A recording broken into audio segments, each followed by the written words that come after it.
ये स्टोरी है मॉडर्न की, जब सब कुछ एडवांस बन चुका है। आसपास की चीज़ें एआई हो चुकी हैं ताकि इंसानों की मदद की जा सके। एआई का मतलब होता है आर्टिफिशियल इंटेलिजेंस, जो कि कंप्यूटर से बनाई गई एडवांस टेक्नोलॉजी है। अब हम एक लड़की को देखते हैं, इस स्टोरी की मेन कैरेक्टर, जिसका नाम रेचल है। उसके घर की हर चीज़ें एआई हैं जो उसके घर की देखभाल करती हैं, यहाँ तक कि रेचल की भी, और उसे बताती हैं कि वो पूरी तरह से स्वस्थ है। इसके बाद रेचल ऑफिस जाने के लिए तैयार होती है और ऑफिस चली जाती है। जब वो ऑफिस पहुंचती है तब हमें पता चलता है कि वो एक कंपनी में काम करती है जो एआई मशीन्स बनाती है। उसका पति घर पर था, जो प्लांट्स पर रिसर्च करने वाला एक साइंटिस्ट था। लेकिन क्योंकि जब सब कुछ एडवांस हो गया था, इसलिए उसका यह काम भी एआई के सहारे हो रहा था। रेचल का पति अपने घर में पौधे एआई की मदद से लगाता था और एक छोटी नर्सरी भी बनाई थी।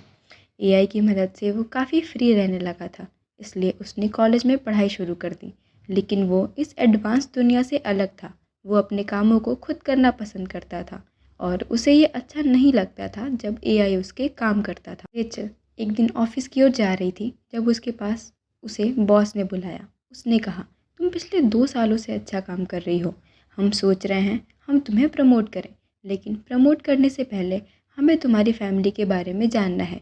क्या तुम अपने फैमिली को बढ़ाने का प्लान कर रही हो? मेरा मतलब है एक बच्चा पैदा करने का।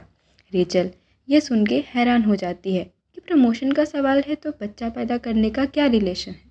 उसने कहा, नहीं, हमने ऐसा कुछ नहीं सोचा है। इस पर उसकी बॉस कहती है कि मैंने ये पूछा क्योंकि हमारी कंपनी तुम्हारे कारण प्रॉफिट में है।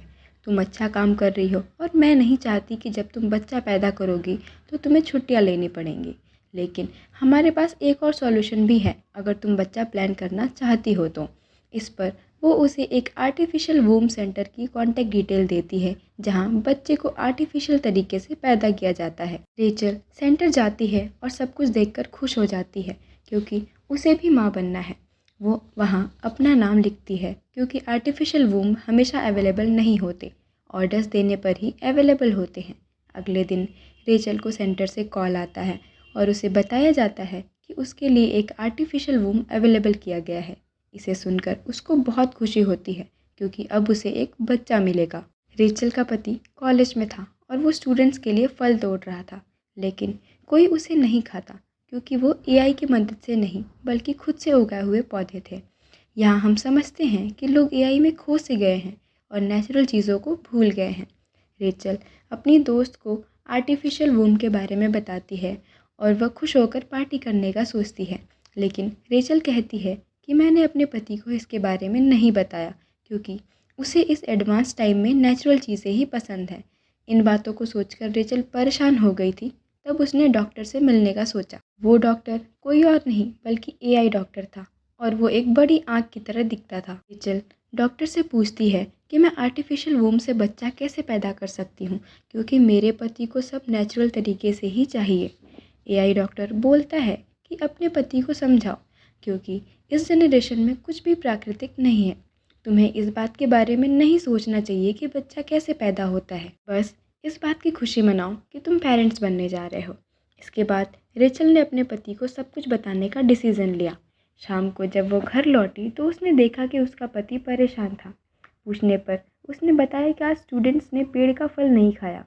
पता नहीं कौन सा समय आ गया है, लोग नेचर से दूर चले गए हैं। ये सब सुनकर रेचल उसे अपनी बातें नहीं बताती है। कई दिनों बाद वो ये बात अपने पति को बता ही देती है, तो उसे बुरा लगता है कि रेचल ये चीज़ें भी नेचुरली नहीं कर रही है और उसने उससे ये चीज़ें पहले डिस्कस भी नहीं करी थी। इस बात पर दोनों की बहस हो जाती है, लेकिन फिर रेचल गुस्से पर काबू करके उसे समझाती है कि उसकी एक दोस्त भी इस तरीके से बच्चा पैदा कर रही है। वो दोनों अगले दिन उससे मिलने जाते हैं। वापस घर आने पर रेचल का पति रेचल से कहता है कि मैं आखिर बच्चे का मामला है, इसलिए कोई फ़ैसला जल्दी नहीं ले सकता। इस पर रेचल उसे कहती है कि तुम एक बार मेरे डॉक्टर से बात करो, वो तुम्हें भी गाइड करेंगे। रेचल का पति डॉक्टर के पास जाता तो है, लेकिन उसकी वहाँ भी उससे बहस हो जाती है और वो बीच में ही उठ के चला जाता है। शाम को भी खाते वक्त वो रेचल से एआई के नुकसान बताता है, पर रात को ही उसे एहसास हो जाता है और वो रेचल से कहता है कि तुम जो भी कर रही हो हमारे फैमिली के लिए अच्छा ही सोच रही होगी। फिर चाहे तुम्हारी खुशी आर्टिफिशियल तरीके से बच्चा पैदा करना ही क्यों ना हो, मैं राज़ी हूँ। अगले दिन वो सेंटर जाते हैं और लिंडा से मिलते हैं। इनके बच्चों का प्रोसेस शुरू हो जाता है और ये स्क्रीन पर वो सब चीज़ें देख सकते थे। 9 महीने बाद उन्हें बच्चा मिल जाना था, जो सुनकर वो काफ़ी खुश हो जाते हैं। अगले दिन से सेंटर द्वारा दिए गए ऐप से रेचल बेबी से जुड़ने की कोशिश करती है। रात को जब वो सो रही थी, उसने सपने में देखा कि वो प्रेग्नेंट है और उसका बच्चा पैदा हुआ, लेकिन वो बच्चा नहीं, एक अंडा था। रेचल को ये सपना बहुत अजीब लगा।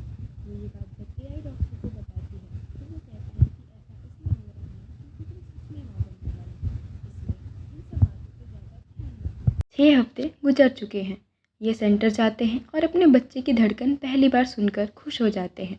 लिंडा उन्हें पॉड कैप्सूल घर ले जाने की परमिशन दे देती है ताकि वो बच्चे से घुल मिल सकें। घर जाकर रेचल का पति बच्चे को पहली बार स्क्रीन से देखता है और बहुत खुश हो जाता है। वह उसके साथ समय बिताने लगा, जैसे उसे कहानियाँ सुनाता, उसे अपने साथ ग्रीन हाउस ले जाता। लेकिन रेचल बच्चे से कनेक्ट नहीं हो पा रही थी। उसे बार बार ऐसा एहसास हो रहा था कि कहीं ऐसा करके वो माँ बनने का एहसास तो नहीं खो रही। अगले दिन जब वो स्विमिंग कर रही थी तब उसने एक प्रेग्नेंट लेडी को देखा। लेडी ने जब रेचल का हाथ अपने पेट पर रखा तब रेचल को माँ बनने की खुशी रियलाइज़ हुई और अपने लिए हुए डिसीजन पे पछतावा हुआ। अगले दिन वो सेंटर गए ताकि अपने बच्चे के बारे में और ट्रेनिंग ले सकें। वहाँ जाने पर वो देखते हैं कि कुछ बच्चे बैठ के अपना होमवर्क कर रहे थे, लेकिन वो अपना काम खुद से ना करके एआई को करने को कह रहे थे। तभी कोई पीछे से लिंडा से पूछता है कि उसके बेटे को सपने क्यों नहीं आते। इस पर लिंडा कहती है कि उन्होंने ही बच्चों की कुछ चीज़ों पे लिमिटेशंस लगाई हैं, लेकिन जल्द ही सारी लिमिटेशंस हट जाएंगी। रेचल बहुत परेशान रहने लगी थी कि कहीं मैंने कोई गलत फैसला तो नहीं लिया। इस वजह से उसके काम पर भी असर पड़ रहा था। वो जिस प्रकार पहले नए नए इन्वेंशंस करती थी, अब वो सब स्लो हो गया था और उसे डर था क्योंकि उसके काम की रिपोर्ट सीधा उसके बॉस तक जाती थी। रेचल का पति पॉड को अपने साथ कॉलेज भी ले जाया करता था। एक दिन उसके सीनियर आकर उसे बताते हैं कि तुम्हारे ग्रीन हाउस के लिए हमने बहुत पैसे देने पड़ते हैं, इसलिए तुम्हें अब उसे बंद करना पड़ेगा। ये सुनकर उसे बहुत गुस्सा आता है। रात में रेचल ये देखकर परेशान होती है कि उसका हस्बैंड पॉड से कनेक्टेड है, लेकिन वो क्यों नहीं। ये सवाल लेकर वो दो अगले दिन डॉक्टर के पास जाते हैं, लेकिन जैसा कि वो एआई था, वो उन दोनों के इमोशंस को नहीं समझ पा रहा था। उसने कहा कि पॉड में ही कुछ दिक्कत है, पॉड को यहीं छोड़ दो, मैं जांच करके बता दूंगा। उन दोनों को रियलाइज़ होता है कि ये तो एआई है, ये ह्यूमन फीलिंग्स को कभी समझ ही नहीं सकता, और वो दोनों वहाँ से चले जाते हैं। रेचल का पति उसे समझाता है कि इतना परेशान होने वाली बात नहीं है, तुम भी पॉड के साथ वक्त बिताओ, तुम्हारे भी कनेक्टेड फील होगा। अगले दिन रेचल पॉड को लेके अपने साथ ऑफिस चली जाती है। वह भूल जाती है कि उसके आगे पॉड है और वह जाके शीशे से टकरा जाती है और उसके सीनियर्स उसे ऐसे देखते हैं जैसे उसने कोई बड़ी गलती करती हो। कुछ देर बाद एक सीनियर आती है और रेचल को एक जगह ले जाती है जहाँ उसके पॉड की तरह ही और पॉड्स थे और रेचल का पॉड वहाँ रख देती है। वो कहती है कि जितनी भी मदर्स यहाँ काम करती हैं वो यहाँ पॉड रख कर जाती हैं ताकि काम में कोई डिस्टर्बेंस नहीं आए, क्योंकि ये एआई दुनिया थी और यहाँ ह्यूमंस फीलिंग्स की कोई कद्र नहीं थी। कुछ दिनों बाद जब रेचल पॉड को सेंटर पे ले जाती है चेकअप के लिए, अगले दिन रेचल सपने में खुद को समंदर के किनारे देखती है। वो देखती है वो अपने बच्चे को सीने से लगाकर रेत पर चल रही है। उस एहसास को महसूस कर उसे बहुत अच्छा लगता है। उठने पर रेचल को रियलाइज़ हुआ कि वो अब बच्चे से कनेक्टेड फील कर रही है, लेकिन इसमें उसे नेचर की मदद भी लेनी पड़ेगी। इसलिए वो अपने घर में बने ग्रीन हाउस में जाती है और पेड़ पौधों की सुगंध लेने लगती है। उसमें से एक गमले वो लेकर घर में रख देती है। उसका हस्बैंड जब ये सब देखता है तो उसे बहुत खुशी होती है।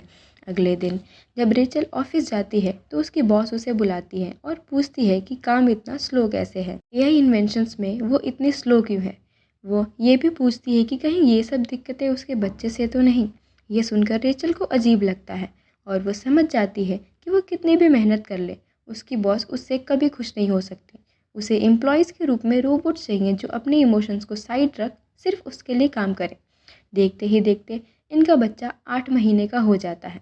वो काफ़ी खुश थे और बच्चे के साथ और वक्त बिताने के लिए उसे घर ले जाने की बात करते हैं, लेकिन लिंडा मना कर देती है। वो कहती है कि 8 महीने के बाद आप अपने बच्चे को नहीं ले जा सकते।